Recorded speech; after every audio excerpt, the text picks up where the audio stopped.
Bismillahirrahmanirrahim. Assalamualaikum warahmatullahi wabarakatuh. Jadi masalah kita ini masalah ekonomi, masalah politik, masalah sosial, inti masalah hukum, intinya adalah masalah tauhid. Saya nggak percaya tuh ngaji Ustaz Somad, katanya masalah tauhid, jelas-jelas korupsi. Korupsi kan masalah ekonomi, korupsi kan masalah politik, kok masalah tauhid? Orang yang mau ngambil sogok uang orang, saat dia mengambil itu dia dilihat Allah atau enggak? Saat dia mengambil uang itu dia sedang diperhatikan Allah atau enggak? La ta'khudhuhu sinatun. Tapi dia mengambil uang haram, dia masukkan ke rekening dan dia keluarkan zakatnya. Ustaz Somad, ya. Saya kemarin ada ngambil uang haram Pak Ustadz, korupsi, haram. Tapi saya keluarkan zakat infak sodako. Kira-kira halal nggak Ustadz? Haram. Sekali haram tetap haram. Saya sudah transfer ke Ustadz.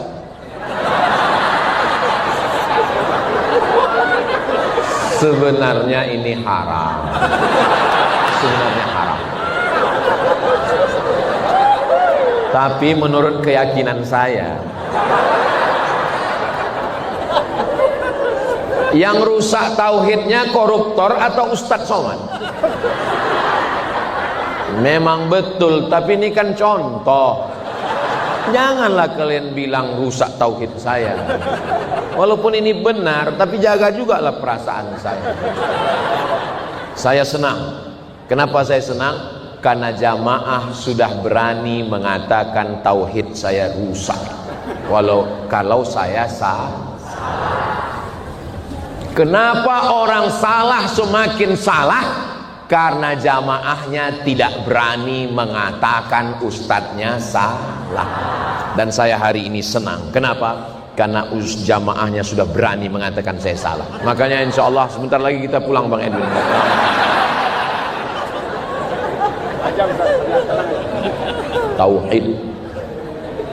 Tauhid ustadznya juga mesti lurus. Assalamualaikum Ustaz Somad. Waalaikumsalam. Ini kebetulan saya ini datang, ada beberapa uang haram yang mau saya bawa.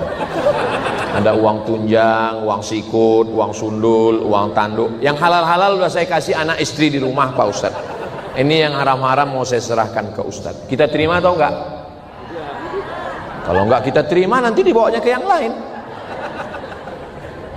Ini lagi dia bawa. Ini Pak Ustadz ada hasil uang korupsi yang kemarin ada tanda tangan mestinya 7 hari, saya tanda tangan tapi kegiatannya cuma 2 hari. Kemarin pesawatnya ini sebetulnya pesawatnya ekonomi, tapi yang kami tanda tangani adalah kelas VVIP. Ini sebetulnya hotelnya bintang 3, tapi yang kami tanda tangani bintang 7. Dan saya nggak mau uang haram ini dimakan anak istri saya Pak Ustadz. Maka saya serahkan uang haram ini kepada Ustaz. Kira-kira kita terima atau enggak?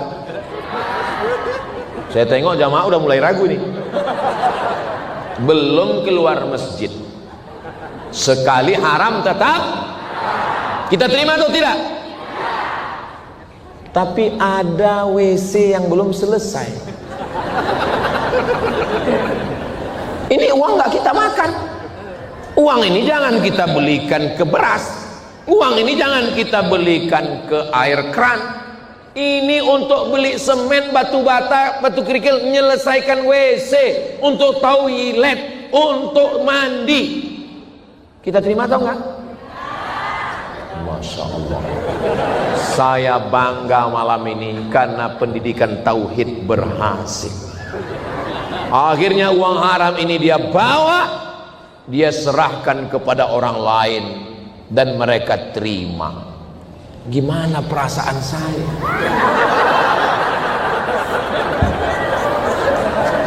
Ini kesempatan. Kesempatan tidak pernah datang 2 kali, saudaraku. Kita terima atau tidak? Allahu Akbar. Sekarang saya malah ragu. Ini yang bertauhid ini saya atau jamaah ini? Memang jamaah ini orang-orang yang bertauhid memang. Afdaluz zikri la ilaha illallah. Datang suami pulang, mama, ini tadi ada orang minta proyek. Kata dia tender, tapi tendernya tolonglah Pak, ini untuk anak yatim fakir miskin, ini ada duit 1 koper, tolong luluskan. Kalau untung ini bukan dipakai untuk judi, bukan dipakai untuk kawin lagi, bukan dipakai untuk narkoba, ini untuk kebaikan-kebaikan. Kalau kita nggak menang-menang orang lain, nanti dipakai untuk yang haram. Ibu sebagai istri, kira-kira uang ini kita ambil atau tidak? Masya Allah. Tidak Ustaz. Tidak Ustaz.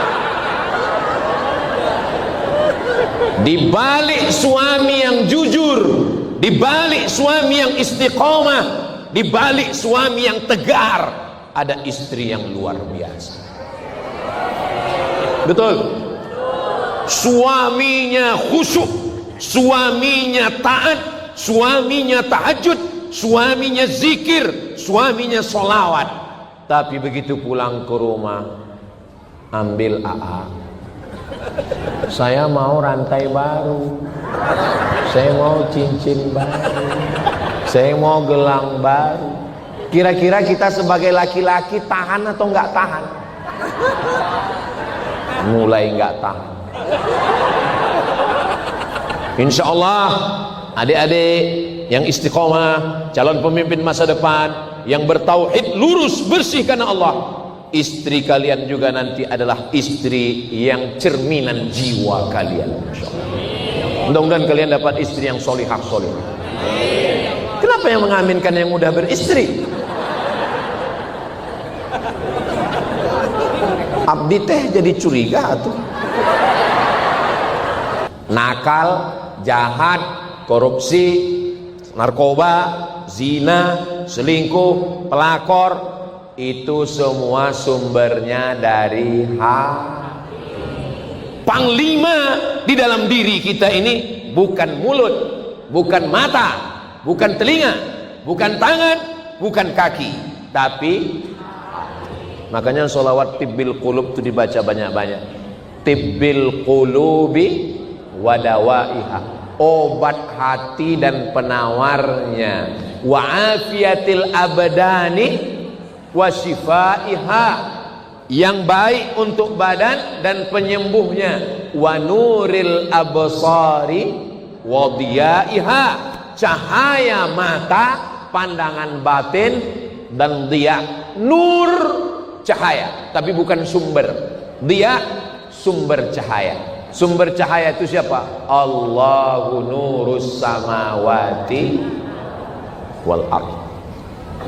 Lagi di masjid dengan ustadz, pengajian bersama orang baik, tauhidnya full. Keluar masjid bersama orang yang kurang baik, di tema yang tidak baik, di tempat yang enggak baik, lobet. Maka tauhid ini tidak hanya sekedar ngaji, tapi juga dijaga. Bagaimana cara menjaga tauhid ini? Jangan sendiri. Yang sudah ada komunitas ngaji, mudah-mudahan istiqomah, amin. Adik-adik anak muda yang punya komunitas, terserah apa nama komunitasnya. Komunitas kamu apa namanya? Komunitas kami namanya Born to Ride, Ride to Jannah. Mantap. Naik apa? Sepeda ontel bos. Ya udah, nggak apa-apa. Komunitas ibu apa namanya? Komunitas kami Pak Ustadz namanya, pokoknya adalah namanya. Namanya nggak boleh dikasih tahu, cukup hanya grup kami aja, rahasia, supaya kami nggak diejek. Bagus. Jangan sendiri, karena kalau sendirian, saya bisa datang ke Bandung ini, ya ini karena kerjasama. Ketua Amir perjalanan kami Bang Haji Lukman. Bang Haji Lukman punya tim Bandung, Jawa Barat. Sampai di Bandung, yang mengatur, yang mengamankan, yang mengawal, yang menyusun, Kang Edwin. Kang Edwin bekerja sama dengan ketua pengurus masjid. Ini bekerja sama. Kalau saya sendiri mana bisa. Nabi Muhammad SAW enggak sendirian. Ada orang tua yang bijaksana, Abu Bakar Siddiq. Ada anak muda yang berotot, Umar bin Khattab. Ada anak muda yang kaya raya, Utsman bin Affan.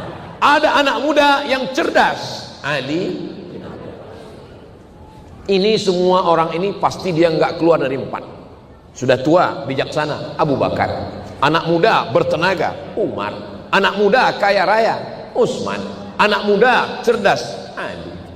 Setelah saya pikir-pikir, saya nggak masuk 4-4-nya Pak Ustaz. Berarti Abu Lahab.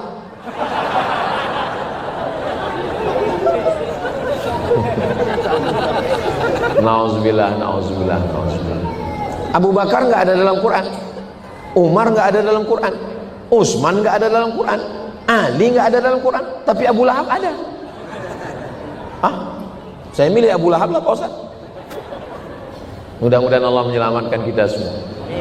Tidak ada manusia yang hidup tanpa potensi. Ada potensinya di otot, ada potensinya di harta, ada potensinya di otak, ada potensinya di usia. Usia yang kata-katanya, nasihatnya, ucapannya, buah pikirannya, pengalamannya, usia. Iya Pak Ustaz, tapi kami ini sudah tua. Ini di masjid ini tidak ada yang tua. Ini saya tidak ada melihat orang tua. Ini yang ada hanyalah anak muda yang terjebak di tubuh yang tua.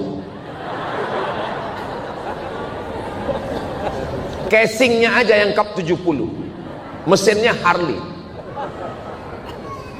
Bayangkan mesin Harley dipasangkan ke kap 70, copot baut-bautnya. Saudaraku yang dimuliakan Allah Subhanahu wa taala. Jadi Ustadz tadi mengatakan orang muslim itu baiknya berapa? 3. Yang Ustadz jelaskan baru tauhid. Terus yang 2 lagi kapan? Tahun depan.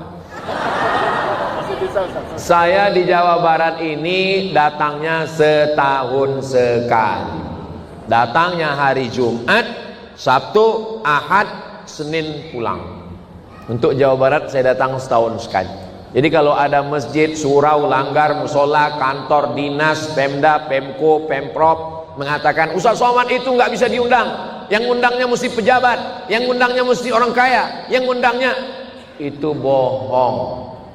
Mesti jelaskan. Kenapa Ustaz jelaskan ini? Jangan ada dusta di antara kita. Saya tidak mau tauhid saudara saya rusak gara-gara jadwal ini. Saya sebelum datang ke Jawa Barat nggak pernah nanya nanti di masjid apa, yang undang siapa, di mana. Saya nggak pernah tahu. Tanya Haji Lukman. Pernah saya WA Haji Lukman saya ceramah di mana? Enggak.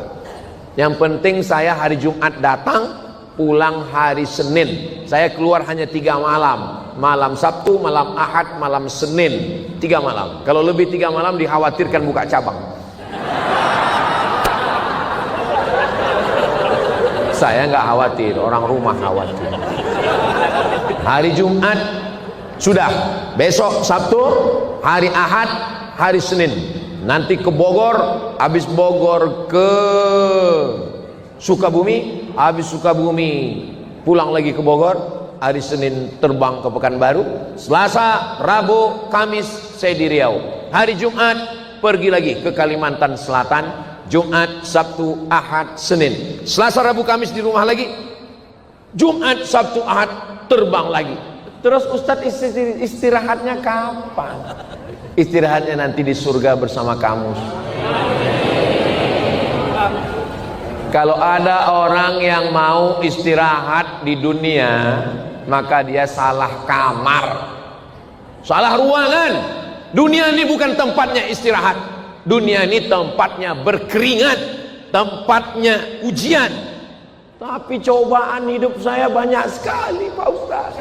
Iya, namanya banyak makanya cobaan. Kalau dikit namanya cobain.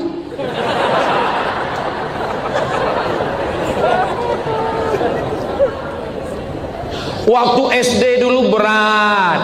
Masuk SMP berat, masuk SMA berat, masuk kuliah berat, S1 berat, S2 berat, S3 berat, habis S3 lebih berat lagi. Udah kerja di mana? Sudah kerja lebih berat lagi. Sudah nikah. Udah nikah lebih berat lagi. Istrinya sudah hamil. Sudah punya anak lebih berat lagi. Anaknya kok laki-laki semua. Sudah punya anak berat lagi. Kok anaknya belum kuliah? Anak sudah kuliah lebih berat lagi. Anaknya udah kerja. Anak udah kerja lebih berat lagi. Anaknya udah nikah. Pertanyaan berulang-ulang. Nggak ada pertanyaan baru. Yang namanya hidup ini berat. Dulu waktu masih gadis pingin punya suami. Setelah punya suami, mertua mak lampir. Mertuanya meninggal, alhamdulillah kata dia.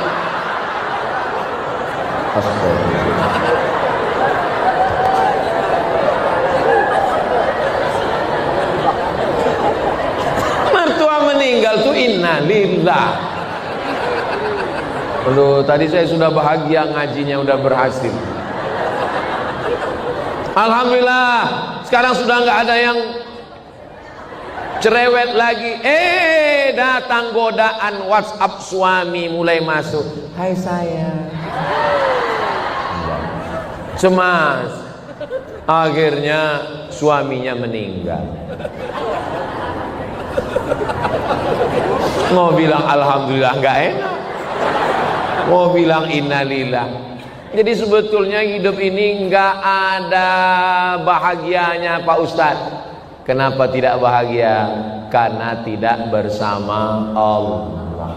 Apapun yang terjadi, inna lillahi wa inna ilaihi. Ada di badan kita ini yang punya kita? Nggak ada. Mata bukan mata saya, telinga bukan telinga saya, mulut bukan mulut saya, otak bukan otak saya, kaki bukan kaki saya. Lillahi ma fis samawati wa ma fil ard. Semua yang ada di langit, ada yang di bumi milik Allah. Tapi jangan nanti gara-gara ngaji tauhid ini besok ketika ditanya, itu istri kamu? Milik Allah. Ya istri kita dititipkan Allah supaya kita jaga. Itu maksudnya. Meninggal suaminya tegar, setetes pun gak ada air matanya. Kenapa? Karena dia yakin ini hanya dititipkan Allah. Kamu kenapa gak nangis, Bu? Ini titipan Allah. Sudah lama saya minta sama Allah, ambil titipanmu ya Allah. Ambil titipanmu ya Allah. Aku sudah gak tahan menjaga titipanmu ini ya Allah. Ibu, kalau ada suaminya yang nakal, suaminya yang jahat, doanya nggak usah macam-macam, gitu aja. Ya Allah, ini titipanmu, cepat ambil.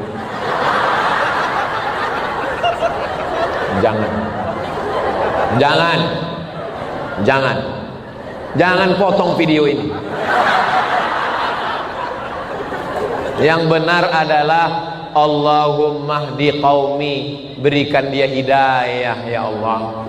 Dia adalah pangeranku ya Allah. Dia adalah pendampingku di surga nanti ya Allah. Dia adalah imamku ya Allah. Bukakan pintu hatinya ya Allah. Tahajud malam berdoa di dekat tempat tidurnya. Dia dekat situ. Dia imamku ya Allah.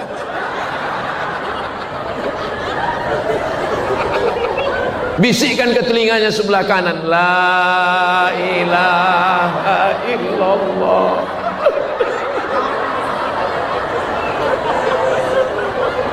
Begitu juga kalau istri kalian belum pakai hijab, belum taat sama kalian. Sayang, kau kenapa hijabmu masih hijab pasrah tapi tak rela? Rambut di belakang ditutup, di depan terbang dihembus angin. Alah, baru ngaji tauhid sama ustaz satu kali sudah mau menceramahi aku. Doakan dia, ya Allah, ini titipanmu ya Allah. Ambillah dia ya Allah. Kirimkan titipan yang baru, yang lebih rapi, Jangan. Jangan. Soalnya kalau kalian amalkan doa itu, aku yang salah. Kalian doakan, bukakan pintu hatinya ya Allah. Bukakan pintu hatinya ya Allah. Menangis kalian. Sudah kalian doakan 3 malam tak terbuka juga pintu hatinya, bukakan pintu liang lahatnya ya Allah. Jangan. Saudara yang dimuliakan Allah Subhanahu wa taala, hidup berserah kepada Allah. Ujian hidup saya berat Pak Ustaz. Ujiannya berat, ujiannya dahsyat. Kalah tsunami, kalah angin puting beliung, ombaknya tajam, karangnya memecah. Angkat tanganmu, katakan Allah yang besar. Allahu Akbar. Ulang sekali lagi. Allahu Akbar kabira. Segala puja-puji hanya milik Engkau. Walhamdulillahi katsira. Aku kotor, aku salah, yang suci hanya Engkau. Wa subhanallahi bukratan wa asyil. Sekarang aku menghadap kepadamu. Wajjahtu wajhiya lilladzi fataras samawati wal arda hanifan.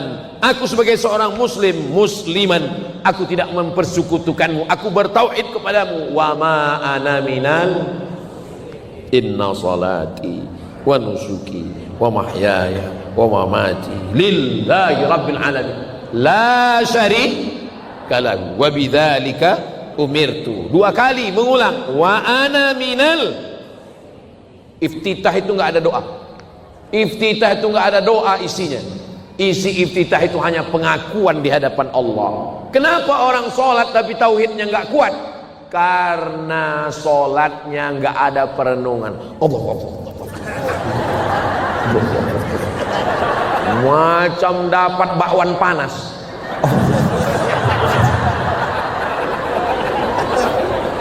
Padahal iftitah itulah pengakuan di hadapan Allah Subhanahu wa taala. Habis itu, habis iftitah, minta perlindungan kepada Allah. A'udzubillahi minasyaitonir rajim. Kau silap, kau salah, banyak dosa. Allah kasih dan sayang. Bismillahirrahmanirrahim. Doa dalam Al-Fatihah cuma 1. 7 ayat itu. Doa dalam Al-Fatihah cuma 1. Yang lain itu hanya pujian semua. Alhamdulillahi rabbil alamin, Ar-Rahmanir Rahim, Maliki Yaumiddin. Doa cuma 1. Belum, iyyaka na'budu belum. Iyyaka na'budu cuma bilang aku meminta kepadamu, tapi belum minta. Doa cuma 1. Ihdinas siratal mustaqim. Cuma 1. Yang lain itu siratal ladzina an'amta 'alaihim ghairil maghdubi 'alaihim waladdallin. Habis itu baca ayat Bismillahirrahmanirrahim. Ayatnya apa Pak Ustaz? Ya ayat itu. Qul huwallahu ahad. Supaya tauhid kita kuat. Papa, Aa, kenapa Aa setiap imam tahajud ayatnya kok qul huwallahu terus? Supaya tauhid kita kuat. Bukan berarti papa nggak hafal ayat yang lain. Qul huwallahu ahad, Allahus samad. Meminta hanya kepada Allah. Lam yalid wa lam yakul lahu kufuwan ahad. Rakaat pertama qul hu, rakaat kedua mobil falak, rakaat ketiga qul a'udzu binnas, rakaat keempat ayat kursi, rakaat kelima qul hu lagi. Enggak apa-apa. Ada seorang sahabat Nabi sholat dari Isya sampai subuh. Dari Isya malam tahajud sampai subuh. Ayatnya qul huwallahu terus. Dilaporkan ke Nabi, ya Rasulullah, ya itu ada seorang sahabat. Kenapa dia? Ayatnya qul huwallahu enggak ganti-ganti. Apa kata Nabi? Innaha la ta'dilu thulutsal Qur'an. 1 qul huwallahu sama dengan 1/3 Al-Qur'an. Maka 3 kali dibaca qul huwallahu sama seperti khatam Al-Qur'an. Dia baca qul huwallahu dari Isya sampai subuh qul huwallahu, berarti dia sudah berkhatam Quran beberapa kali dalam 1 malam. Inilah dalil yang ditunggu-tunggu pencinta qul huwallahu.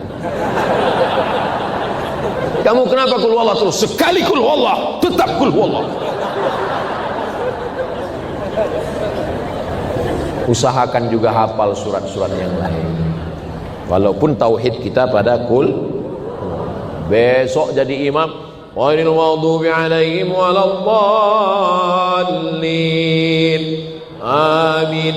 Bismillahirrahmanirrahim. Yasin. Allahu Akbar. Ternyata cuma di situ. Sah nggak tuh Pak Ustaz? Sah, satu ayat. Tapi jangan dicoba ya. Kalau untuk sendiri boleh, jangan nanti kalian maju jadi imam baca itu. Ditanya orang, siapa yang ngajari? Ustaz Somad, sesat dia dulu. Saudara yang dimuliakan Allah Subhanahu wa taala, tadi saya mulai jam 20.25. Sekarang sudah jam 21.25. Makanya dari tadi saya ke setiap ceramah ngelihat ke sana terus. Ini perlu saya jelaskan. Kalau nggak saya jelaskan begini, ada model jamaah ini kalau dia nonton ceramah, dia cuma nengok Ustaz Somad, matanya nengok ke sana berapa kali, ke sini berapa kali. Dia putar 1 jam itu 1, 2, 3. Ini perlu saya jelaskan. Saya nengok ke sana itu bukan nengok ibu-ibu, nengok jam. Jelas? Jangan ada fitnah di antara kita. Jadi kuncinya adalah doakan anak-anak kita yang ditanamkan ke dalamnya tauhid. Makanya ngajinya jangan lagi ngaji tauhid. Ngaji tauhid. Alhamdulillah ulama kita kajiannya tauhid. Agim di sini ngaji tauhid. Nama pondoknya Darut Tauhid. Makanya tauhid ini yang paling penting. Semua nabi-nabi mengajarkan tauhid. Tauhid, anak-anak kita ajarkan tauhid. Ulama sudah menyusun tauhid dalam satu ilmu tauhid. Kenapa sifat ngaji tauhid sifatnya cuma 20? Banyak sekarang yang komplain. Kenapa ngaji tauhid sifatnya cuma 20? Sifat Allah lebih dari 20. Kalau kebetulan yang ditanya ulama jawab. Tapi kalau yang ditanya preman baru taubat, ini sama kau katanya. 20 itu bukan batasan. 20 itu adalah sifat yang kalau memenuhi kriteria maka dia layak menjadi Tuhan. Kalau nggak mampu dia 20 itu, maka dia nggak layak disembah menjadi Tuhan.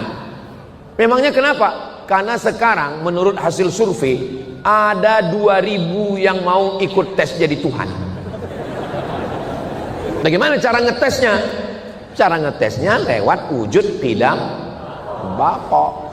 Ada rambutnya keribu, gini keluar emas, gini keluar emas, dan dia diakui sebagai Tuhan. Dengan sifat 20 terbantahkan. Pertanyaannya, sebutkan satu dari sifat 20 yang membantah dia sebagai Tuhan. Memang orang Bandung ini rendah hati, tawadhu. Pas ditanya gitu langsung serahkan pada Allah. Sifat yang pertama wujud. Apakah dia ada? Ada, videonya ada, berarti dia Tuhan. Wujud, lolos, berarti dia sifat yang pertama. Sifat yang kedua qidam. Qidam artinya tidak berawal. Dia berawal atau tidak? Berawal. Dia lahir sebagai bayi, dia anak-anak, dia nggak lulus jadi Tuhan. Pasal 2 tereliminasi, gagal jadi Tuhan. Pasal 3 bako. Bako artinya kekal, nggak boleh selesai, dan dia sudah mati, nggak lulus jadi Tuhan. Pasal 3. 4 mukhalafatuhu, dia nggak boleh sama dengan makhluk. Dia sama dengan makhluk, dia pakai pakaian, dia pakai putar-putar, dan terindikasi pelecehan seksual, maka tidak layak jadi Tuhan. Itu sebagai sampel contoh. Ada artis bersemedi di tengah malam, tiba-tiba dia naik ke langit dan dia ketemu Tuhan. Katanya Tuhannya warnanya hitam. Kalau dia ngaji sifat 20 langsung terbantahkan.